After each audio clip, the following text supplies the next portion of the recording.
Hi everybody, this is Matt. Thanks for watching and welcome back. Many of you have asked me to do more videos on revolvers. Well, today you get your wish. Although I'm not going to talk about revolvers plural, I'm going to talk about a specific model, the Smith & Wesson Model 29. That's right, folks, the Smith & Wesson Model 29. Now I can hear many of you going, ooh, the Model 29. And then there are others of you out there going, Model 29, what is that? Well, let me show you. This very recognizable handgun, this revolver, is a Smith & Wesson Model 29. Specifically, this is a Smith & Wesson Model 29-3. But before we get into the specifics on this particular handgun, let's talk about the history of it a little bit. Generally, we can thank a gentleman by the name of Elmer Keith for bringing us the Smith & Wesson Model 29, because he was a guy way back in the day that was constantly experimenting with hand loads and trying to develop hotter and hotter calibers. For him, even a .357 Magnum wasn't good enough. So he was the one that was very instrumental in developing the .44 Magnum, which this is chambered in. Eventually, Smith & Wesson stepped up to the plate and they decided to go ahead and manufacture a gun strong enough to handle the pressures involved in that .44 Magnum. So out of that came the Smith & Wesson Model 29. Now I believe the production started in either 1956 or 1957, although if memory serves, probably 1957 is when the first Smith & Wesson Model 29 was commercially produced. I also think that it was less than 150 bucks originally. Now, obviously, prices have changed. It was popular for a while, and it kind of gained in popularity, but then it started to slack off. And one reason for that is real simple. The word recoil. That thing kicks like nothing that you've ever fired before, unless you have shot a 500 Magnum or a Desert Eagle or something to that effect. But the popularity began to wane on it. And then around 1970 or 1971 came along a movie with a certain actor by the name of Clint Eastwood. And the movie, the name of it was Dirty Harry. And in Dirty Harry, what was Clint Eastwood carrying? A Smith & Wesson Model 9, although I think that that was a 6 or 6.5 inch barrel that he had. Suddenly, demand for the Model 29 went through the roof. Smith & Wesson really couldn't even hardly keep up with the demand, and the prices went just crazy, absolutely crazy. So Model 29s became very expensive. Before the movie, they were probably around 200 bucks. So let's talk about this one right here. This is a Model 29-3. Now, what does the -3 mean? Well, it gives me, first of all, an idea of when it's manufactured, although I know when it was manufactured. It's manufactured in 1984. But you can tell that it's 29-3 because it does not have a pinned barrel on it right here. As part of trying to keep the costs down or reasonable, they eliminated the pin barrels in the Model 29s back in, I think it was like 1982 or thereabouts. And so this is essentially a press fit or a mash fit back into the receiver. The other thing that Smith & Wesson did was they eliminated the recessed cylinder holes right here for the cartridges to sit in. So if you notice, this area here is just extremely flat. In the previous versions, they were recessed so the rims of the cartridge could sit inside of that cylinder. But this is a fine firearm, again chambered in .44 Magnum. Obviously, this one is in exceptional condition. Let me get it here so you can see it in the light.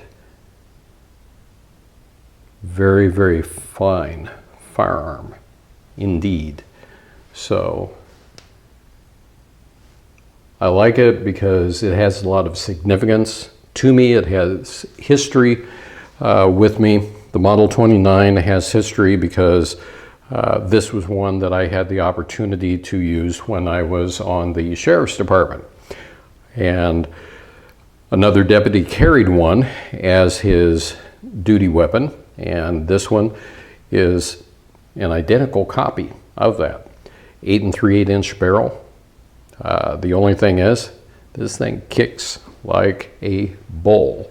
So the first time that I shot this, and I went through about 50 rounds, now this is when I was younger, boy, oh boy, did I get a bruise right in the palm of my hand where the webbing of my hand is. Now I haven't shot this since I had my heart surgery because I'm on, blood thinners and things like that. And I don't want to get a massive bruise or anything like that, and I'm trying to stay away from harsh recoil at the moment. So we'll just go ahead and keep this in fine condition, but it will be shot again. What are the uses for this type of a revolver today? Well, first and foremost, this is a heavy revolver. Probably not something that you're going to go around carrying concealed.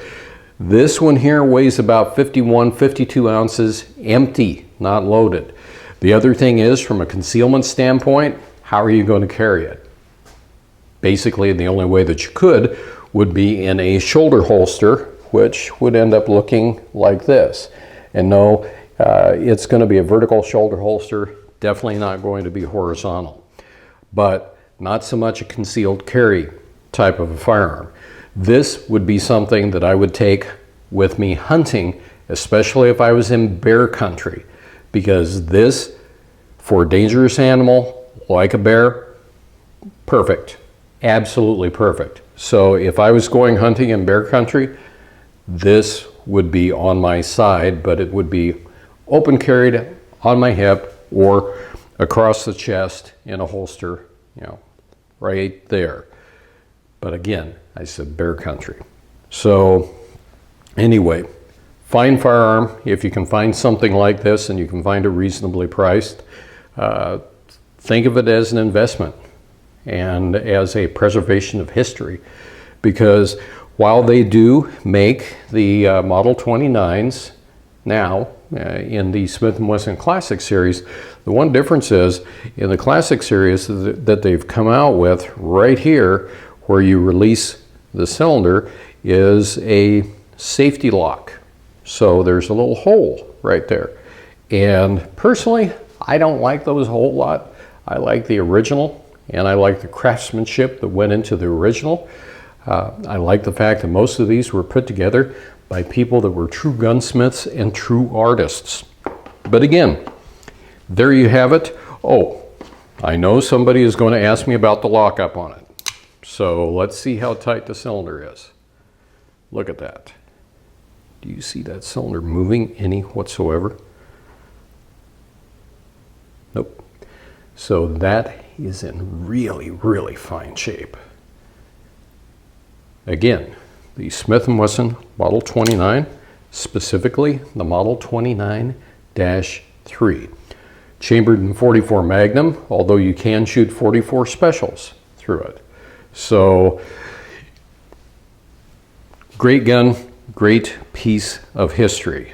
And also, as a final note, I just can't put this thing down, can I? As a final note, this has the exact same period sights on it as when I was on Sheriff's Department. Gotta love it. They're in really good shape. So this now will get wiped down with the silicone cloth, and there you go. So one of my favorite handguns with a big chunk of history attached to it, the Smith & Wesson Model 29. So there you have it, folks. Talked about revolvers, and I hope that helps. Thanks for watching, everybody. I appreciate you as always, and until next time, everybody, have a good one. And of course, be safe out there.